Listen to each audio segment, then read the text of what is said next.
علامہ doctor محمد اقبال رحمت اللہ علیہ، توجہ ہے میری بات پر؟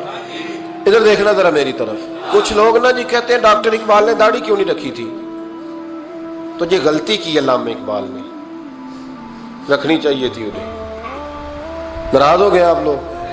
جو جس کی غلطی ہے وہ اس کی یہ غلطی ہو گئی ان سے، انہوں نے نہیں ٹھیک کیا۔ اب اقبال کے داڑھی نہ رکھنے سے کیا سنت کی مخالفت پر اسے ڈگری دی جائے گی؟ وہ میں ہی کیوں نہ ہوں، جو کام خلاف سنت ہے وہ بہرحال۔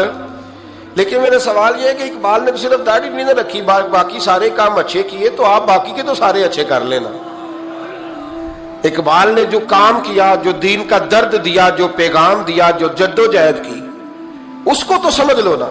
مطلب صرف داڑھی پہ آ کے دلیل پکڑتے ہو۔ علامہ اقبال نے مکان بھی نہیں بنایا اپنا، کتنا بڑا آدمی ہے، کوئی جائیداد ہے اس کی؟ تسی بھی چھوڑو مکان سارے۔ اقبال وہ دیکھیں نا، بابے بلے شاہ کی لوگ مثال دے دیں گے، بابا صاحب مجذوب آدمی تھے، تو بابا صاحب کے حصے میں تو کئی مربع زمین آتی تھی، وہ بھی انہوں نے نہیں لی۔ ہمارا ملانگ روٹی کا اس کو پتا ہے، نوٹوں کا بھی پتا ہے کہ 5000 والا کون سا ہے، 100 والا کون سا ہے، باقی ٹائم وہ بابا بلے شاہ بن جاتا ہے۔ یہ کون سا سٹائل ہے کہ مرضی کی چیز آئی تو قابو کر لی؟ تو ڈاکٹر اقبال نے یہ درست کیا، لیکن اس کے باوجود ہمارا نظریہ ہے کہ اللہ اس کی یہ خطا معاف کرائے گا، پر بندہ بڑا باکمال تھا، یہ بڑی خوبی تھی، اور اس میں بھی کچھ حکمت ہوگی، کچھ باتیں ایسی انہوں نے لکھی ہیں بعض جگہوں پہ۔ لیکن اقبال کی جو معرفت ہے، جو حسن ہے، جو وقار ہے ان کے لب و لہجے میں، اس کا انکار کیا جا سکتا نہیں۔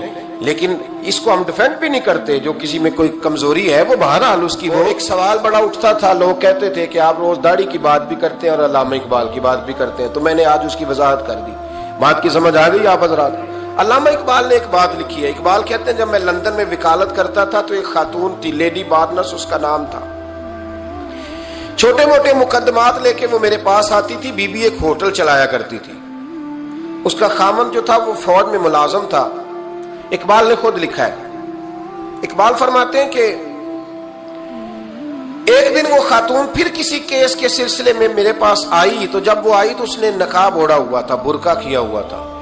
تو چونکہ اس نے نقاب اوڑھا تھا، مسلمانوں کی نشانی تھی۔ نقاب اوڑھنا کن کی نشانی ہے؟ اللہ آپ کو خوش رکھے۔ تو کہتے وہ نشانی چونکہ اہل اسلام کی تھی تو مجھے تجسس ہوا۔ میں نے کہا لیڈی خیریت ہے؟ میم صاحبہ یہ برقع پہنا ہوا ہے؟ تو کہنے لگی ہنس کے، اقبال مجھے پکا یقین تھا کہ آپ ضرور پوچھیں گے۔ تو میں نے کہا اچھا تو یہ برقع؟ تو کہنے لگی الحمدللہ میں مسلمان ہو گئی۔ تو میں نے فوراً کہا کہ آپ کا شوہر تو فوج میں ملازم ہے، فوجی کے لیے بدلنا اور پھر ملکی قانون اور یہ چیزیں۔ تو کہنے لگی اس نے مجھے کیا کہنا تھا، وہ خود کلمہ پڑھ گیا۔ تو کہتے ہیں میں اور متجسس ہوا، وہ کیس کی بات کرتی تو میرا تجسس بڑھ گیا۔ میں نے کہا تو کیس چھوڑ یہ بتا کلمہ کیسے پڑھا؟ تو کہنے لگی اقبال اصل بات یہ ہے کہ میں نا بے اولاد تھی، خامد بھی بڑے اچھے پیسے کماتا، میں خود بھی ہوٹل چلاتی، پر ڈپریشن اور ٹینشن اور بلا وجہ کی پریشانیاں جان نہیں چھوڑ۔ یہ ٹینشن اور ڈپریشن کا نا مجھے عربی ترجمہ کوئی نہیں ملا۔ یہ ڈپریشن اور ٹینشن کا نا میں نے تلاش کیا ہے، لیکن مجھے عربی لغت کے اندر ان کے معنی مجھے لگتا ہے کہ اس زمانے میں یہ چیزیں تھی ہی نہیں، ہوتی تو ان کا کوئی نام بھی، یہ آج ہے نا تو اس لیے آج کے زمانے میں ہی نام ہے، مفت کا، مفت کی پریشانی۔ تو کہتی ہے مجھے ٹینشن اور ڈپریشن رہتی تھی ہر وقت، بڑی میں پریشان رہتی تھی۔ میرے ساتھ ایک عجیب واقعہ ہوا کہ میرے ہوٹل میں نا ایک بابا جی برتن مانجتے تھے، بوڑھے آدمی تھے، 70 سال کے قریب عمر تھی۔ ان کا ایک بیٹا تھا، ایک بہو تھی، ایک پوتا تھا، لیکن وہ بیچارے بیٹا بیمار رہتا تھا تو لہٰذا وہ خود مزدوری کرتے۔ کہتے ہیں ایک دن وہ بابا جی میرے پاس آئے، کہنے لگے میم صاحبہ 2-4 دن کی چھٹی چاہیے۔ تو میں نے کہا خیریت ہے؟ کہنے لگے میڈم میرا بیٹا فوت ہو گیا۔ بیٹا، آپ کو پتہ ہے باپ کا جنازہ پڑھنا آسان ہے، بیٹے کا جنازہ اٹھانا بڑا مشکل کام۔ کہتی ہے میں کچھ لکھ رہی تھی، میرے ہاتھ سے قلم گر گیا، میں نے خود گاڑی بھیجی، بابا جی گاؤں چلے گئے جہاں وہ رہتے تھے۔ کہتی 2-3 دن کے بعد میں اور میرا شوہر گئے تو رستے میں ہم باتیں کر رہے تھے کہ کیا تعزیت کریں گے، ایک ہی بیٹا تھا، کوئی رشتہ دار بھی نہیں، تو اس کی تو کائنات اجڑ گئی، کن لفظوں سے اسے تعزیت کیا کہیں گے؟ کہتے جب ہم گئے تو وہ ٹوٹی ہوئی چٹائی پہ بیٹھا تھا، کچھ لوگ قریب تھے، ہم نے جا کے کہا بابا آپ مسلمان ہیں، ہم آپ کو کیا نصیحت کریں؟ ایک کی بیٹا تھا کہ کس طرح کر کے ہم آپ کو تسلی دیں؟ تو کہتے ہیں اس نے آنکھیں کھولی، بوڑھی آنکھوں میں ایمان کی روشنی، کہنے لگا بی بی کیا تعزیت کی بات کرتی ہو؟ میں نے کوئی پیسے جمع کرا کے بیٹا لیا تھا، خدا نے فضل سے دیا تھا، عدل سے لے گیا ہے۔ میں اپنے رب کے فیصلے میں بڑا راضی ہوں، اللہ بڑا کریم ہے، وہ لے گیا، اس کا مال تھا۔ آپ یقین کریں ہمارے دیہاتی لوگ یہ کہا کرتے تھے، میں نے کانوں سے سنا ہے، ایک بوڑھے آدمی کا ایک دفعہ بیٹا فوت ہو گیا تو کسی نے اس سے کہا بابا چھوٹی عمر میں بچہ چلا گیا تو مجھے لفظ نہیں بھولتے، کہنے لگے پتر اللہ دی فصل ہے، کچی وڈے تاویں ہو دی۔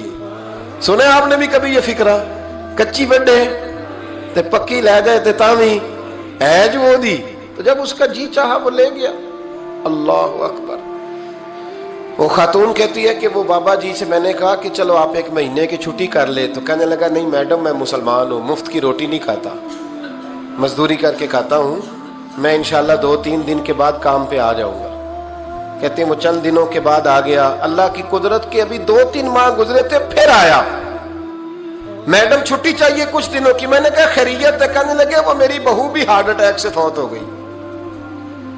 کہتے اب میں بھی تڑپ گئی اور عیسائی ہو کہ میری آنکھوں میں آنسو آ گئے۔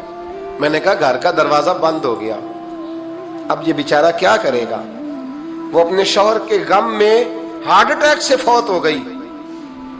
کہتے ہم پھر 2-3 دن کے بعد تعزیت کے لیے گئے، پھر ٹوٹی ہوئی چٹائی، بوڑھا نہ اپنی انگلیوں سے زمین پر کچھ بنا رہا ہے۔ کہتی قریب گئی اور میں نے جا کے کہا بابا اب تو تسلی آپ نے خود ہی کرنی ہے، جو نظام تھا وہ تو ہو گیا۔ تو کہتے ہیں پھر اس نے آنکھیں کھولی، آسمان کی طرف دیکھا تو کہنے لگا بیٹی کوئی پریشانی نہیں، میرا بیٹا بغیر شادی کے بھی تو فوت ہو ہی سکتا تھا نا، بس میرے مالک نے جب چاہا جیسے چاہ ہوا، میں انشاءاللہ 2-4 دن کے بعد کام پہ آؤں گا، یہ میرا 3-4-5 سال کا پوتا ہے، ابھی اسکول داخل ہوا ہے، میں ساتھ لے آؤں گا، وہاں میرے ساتھ اوپر کوارٹر میں جہاں میں رہتا ہوں یہ بھی رہے گا۔ کہتی ہے میں سختے میں آ گئی اس کی کیفیت دیکھ کے، وہ پوتے کو ساتھ لے آیا۔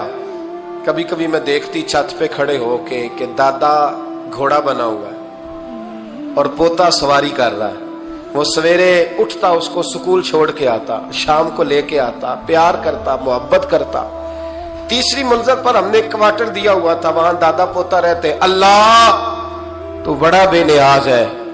کہتی ہے اقبال ایک دن نا پوتا اوپر والی منزل پہ کھیل رہا تھا، اس کا پیر پھسلا، وہ گردن کے بل زمین پہ گرا، مجھے خبر ہوئی تو میں دوڑی، ایمبولینس منگائی، خون سے لتھڑے ہوئے اس بچے کو دادے نے اپنی گود میں رکھا، اور جب ہم ہسپتال کی طرف گئے تو ہاسپٹل بعد میں آیا، جناب اسرائیل پہلے آ گئے، اور کہتے ہیں وہ گود میں دم توڑ گیا۔ پھر دادے نے اسے اپنے ہاتھوں سے غسل دیا، پھر اس نے اپنے بوڑھے ہاتھوں سے قبر کھودی اور پھر مٹی ڈال کے کہنے لگا اِنَّ لِلَّهِ وَإِنَّا إِلَيْهِ رَاجِعُونَ، جے سونا ہی میرے دکھ وچ راضی، جے سونا ہی میرے دکھ وچ راضی۔ پھر سکھ نو چلے ڈاواں، کہتے ہیں وہ مٹی ڈالی اس نے، اور جب وہ واپس پلٹا تو میں بازو سے تھام کے ہوٹل قریب لائی، اور میں نے اس کے قریب کہا کہ بابا تو ٹوٹ گیا ہے، تو بکھر گیا ہے، مجھے محسوس ہوتا ہے کہ اب نہ تیری راتیں اور تیری صبحیں اور تیری شامیں غموں میں گزریں گی۔ تو کہتے ہیں یوں اس نے ہاتھ رکھے اور یوں آنسو چھٹک دیے، کہنے لگا میڈم کیوں میرے اندر کوئی عقیدہ نہیں، میں کوئی لوارث ہوں، میرا کوئی رب نہیں، میں کیوں پریشان رہوں گا، میں تو پکا ہوا پھل ہوں، تھوڑے دن گزریں گے قبر میں جاؤں گا، اور جب جنت میں جاؤں گا تو اللہ میری بیٹے سے بھی ملاقات کرائے گا، میرے پوتے سے بھی ملاقات کرائے گا، میرا رب ساری ملاقاتیں کرا دے گا، میں اپنے اللہ کی رضا پہ بڑا راضی ہوں۔ وہ خاتون کہتی ہے میرا اور میرے شوہر کا کلیجہ پھٹنے لگا۔ میں نے کہا بابا یہ جذبہ کہاں سے ملتا ہے، یہ سکون کہاں سے آتا ہے، یہ کیفیت کیسے ملتی ہے؟ مجھے کہنے لگا تو نے لینی ہے؟ میں نے کہا، تو کہنے لگا تو بھی گنبد خضرا والے نبی کا کلمہ پڑھ جا، تو بھی رسول اللہ کا کلمہ پڑھ جا۔